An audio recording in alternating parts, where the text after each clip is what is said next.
آپ نے صحابہ اکرام کے عجیب و غریب حالات تو پڑھے ہی ہوں گے۔ کیا آپ نے یہ واقعہ سنا ہے کہ جب جنگ احد میں صحابہ اکرام نے اپنے ہی ہاتھوں سے اپنے ایک ساتھی کو شہید کر دیا؟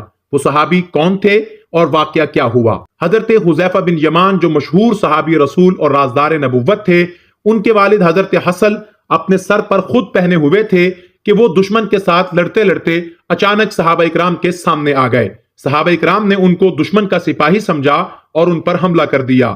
حضرت حذیفہ بن یمان نے دیکھا تو دور سے پکارتے رہے، اے اللہ کے بندو، یہ میرے والد ہیں، لیکن صحابہ اکرام کو ان کی آواز سنائی نہ دی اور حضرت حسن رضی اللہ تعالی عنہ حضرات صحابہ اکرام کے ہاتھوں سے شہید ہو گئے۔ دوستان عزیز، اس واقعے پر نہ تو حضرت حذیفہ بن یمان نے صحابہ اکرام کو لعن طعن کی اور نہ ہی نبی کریم صلی اللہ علیہ وسلم نے کوئی مواخذہ کیا، بلکہ حضرت حسن کے لیے دعائے مغفرت اور صحابہ اکرام کے لیے استغفار فرمائی۔ اگر آپ کو یہ معلومات اچھی لگے تو اپنے